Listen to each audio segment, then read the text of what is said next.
Fait que vous êtes,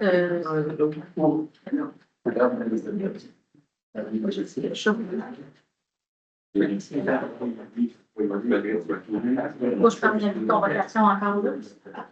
Moi, effectivement, si j'étais en téléphone, je lui ai dit, ben oui, il fallait prendre l'habitude de l'écrire avec ça. Je m'excuse. Alors, nous allons poursuivre avec la deuxième séance extraordinaire. Je vais demander le silence même dans la salle, s'il vous plaît, parce que notre micro, notre petit bout, il capte tous les sons et il va enterrer ma voix, ma douce voix. Alors, je constate que nous avons toujours la séance, la quorum pour cette séance et déclare la deuxième séance extraordinaire ouverte à 19h36. Conformément à l'article 153 du Code municipal, l'avis de convocation de la présente séance extraordinaire a été adressé à tous les membres du Conseil dans les délais prescrits et seuls les sujets mentionnés à cet avis de convocation ne seront traités lors de la présente séance. Alors, l'ordre du jour est transmis à chaque membre du Conseil, autant ceux qui sont absents que présents. C'est toujours comme ça. Il est proposé d'adopter l'ordre du jour tel que présenté. Oui. Adopté à l'unanimité. Suivant. 3.1, autorisation des représentants municipaux pour l'organisme Consigne Action. Alors, rapidement, Consigne Action, c'est là qu'on va porter nos bouteilles, nos canettes.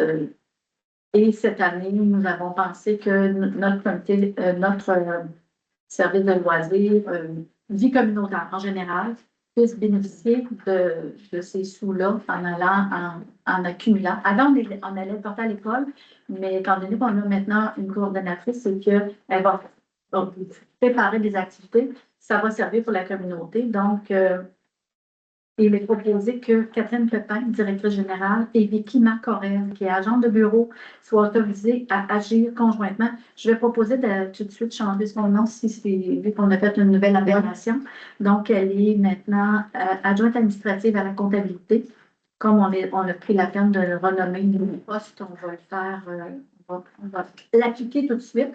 Alors, soit autorisée à agir conjointement ou séparément au nom et pour le compte de la municipalité auprès de Consigne Action, que la présente résolution demeure valide jusqu'à sa révocation ou son remplacement par résolution ultérieure du Conseil municipal.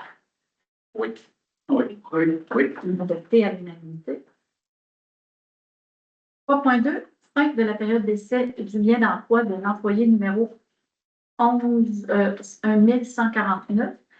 La loi 25 nous interdit là, de définir une personne dans un cas où est-ce que justement un congédiement ou une plainte. Donc, c'est pour ça qu'il y a seulement le numéro de l'employé. Alors, attendu les recommandations de la direction générale et les démarches entreprises en lien avec l'évaluation de la période d'essai d'un employé n'ayant pas complété travaillé depuis la date de son embauche. Il est proposé que la municipalité procède à la mise à pied de l'employé numéro 1149 actuellement à l'essai. Je peux peut-être juste avant de continuer, juste peut-être dire que dans le fond, si on procède au congédiement, c'est parce qu'il n'y a pas eu satisfaction. Ouais. Donc, sans plus, on n'a pas d'autres. Les élus l'ont pris, mais comme c'est un dossier quand même confidentiel. Mais c'est une question il a franchi les étapes nécessaires, mais il n'y a pas. Non, même pas. Non, mais en fait, non, mais c'est parce que actuellement, on rencontre l'employé, on fait part. Fait que toutes ces étapes-là ont été faites, mais au bout de compte, on en conclut qu'il faut le congédier. Je vais juste mettre ça au clair. Donc, à compter, il faudra choisir, je vais vous demander de choisir les élus. Est-ce qu'on choisit que c'est à compter qu'on lui donne une semaine d'avis? Puisque plus que 3 mois là, depuis son embauche. Plus que 3 mois. C'est ça. Ou bien que c'est effectif dès demain avec une indemnité d'une semaine? Qu'est-ce que vous préférez? Moi, je trouve que rendu, ben, allez-y, je vais vous donner mon avis. Il y a un visa demain, puis qui termine demain, puis il paye sa semaine. C'est là. C'est tout. Je demande, payer la semaine de demain, que je me suis fait un autre appel. Moi, personnellement, je trouvais que ça ne changeait pas grand-chose, là, qu'il reste une semaine de plus. Non, mais on va rester, je veux dire. C'est mieux comme ça. Oui. Ouais, c'est pas trop- Oui. Ouais. Il est payé pour chercher un emploi. Alors, nous allons, ça sera effectif à partir de demain. D'accord. Que l'ensemble des tâches d'entretien ménager et de conciergerie soient confiées à M. Patrick Richer, conformément à la convention collective liée aux besoins de la municipalité. Il est déjà en poste pour une partie de tâches de conciergerie. Que la direction générale soit autorisée à effectuer toute démarche administrative nécessaire à l'application de la présente résolution. Oui. Adoptée à l'unanimité. Donc, on a eu des libérations là-dessus, on pourra le noter. 4.1, achat de 4 ensembles de protection incendie, communément appelés dans le jargon bunker ou abicoba pour les incendies. Dans notre entente que nous avons fait avec les entrepreneurs et Saint-Nazaire, évidemment, Saint-Nazaire, avec le chef, a la mission de regarder qui a besoin de combat. C'est fait sur mesure, donc, et il y en a il y a des nouveaux pompiers qu'il faut avoir un nouvel habit de combat parce qu'il faut qu'il y en ait qui soit capable de porter parce que, étant donné que c'est sur mesure. Mais aussi, on a certains habits qui sont passés vus. Alors, on demande de procéder à l'achat de ces quatre habits combat-là. C'est une recommandation du service de sécurité incendie de Saint-Nazaire. Et c'est conforme aux normes en vigueur relatives à la protection individuelle des pompiers. La soumission, c'est 6. La soumission, Il y en avait juste 4. Il y en avait 2 pour Saint-Nazaire. voilà, ça explique tout. Donc, la soumission de protection incendie CFS limited, datée du 2 décembre 2025, là, a été fournie. Vous l'avez en bas de page, en bas de votre évolution. Ça comprend dans cette soumission-là, dans cette facture-là, le manteau, j'ai changé de ligne parce que je ne trouvais pas mon ligne d'affaires. Manteau, pantalon, la prise de mesure personnalisée en caserne, qui vient ici probablement, le lettrage cousu, les accessoires qui à tout ça. Et cette dépense-là est prévue en même l'exercice financier 2026 qu'on vient d'adopter et elle est incluse à l'entente conclue avec les entrepreneurs. Il est proposé d'autoriser l'achat de 4 ensembles de protection incendie de type bunker auprès de la protection incendie CFS limitée conformément à la soumission que vous avez incluse à la résolution. Est-ce que vous en pensez quoi? Oui. Ça les prend effectivement. Donc, adopté à l'unanimité. 5.1, c'est la réfection du 7e rang Est, tandis que les travaux de réfection du 7e rang Est, et ce, malgré l'absence de subvention et que celle-ci a besoin de connaître l'orientation du conseil municipal de Wickham, attendu que la ville de Drummondville doit procéder à un appel d'offres pour la réalisation des travaux.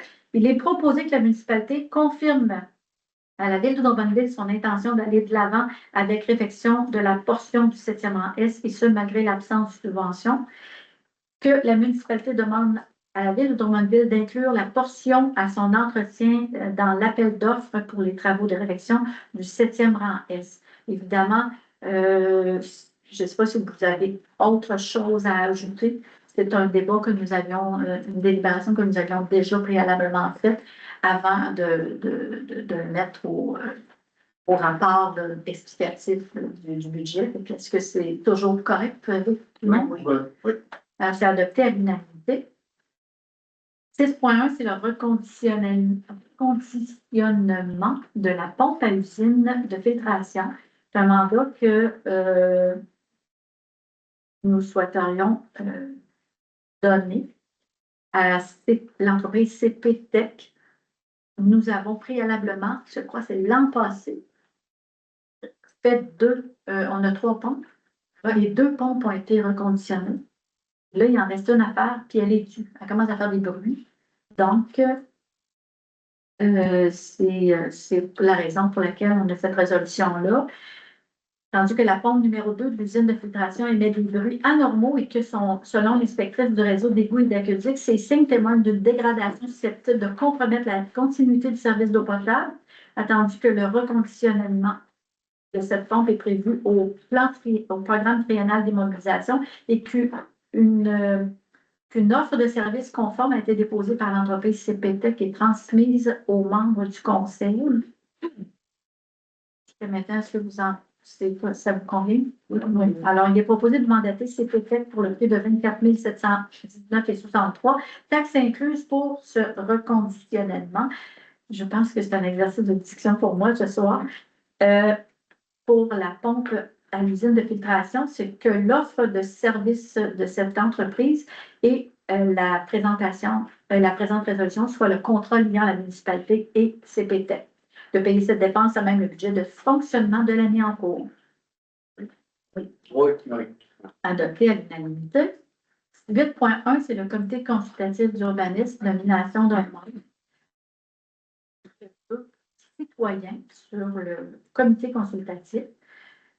Nous avons eu une offre d'une dame, attendu qu'il y a 2 postes vacants, comme je vous ai parlé, et que la municipalité a reçu la candidature conforme à la suite de l'appel lancé aux citoyens, que les membres des comités consultatifs d'urbanisme doivent suivre une formation obligatoire, donc on le prévoit maintenant, et que cette dépense est prévue au budget 2026. Il est proposé de nommer sur le comité consultatif d'urbanisme la citoyenne Marie-Fée Saint-Gelais pour un terme qui se terminera en décembre 2026, d'inscrire Madame Marie-Fée Saint-Gelais à la formation obligatoire pour les membres du CCU offerte par l'Association québécoise d'urbanisme au coût de 125 $, taxant ensuite.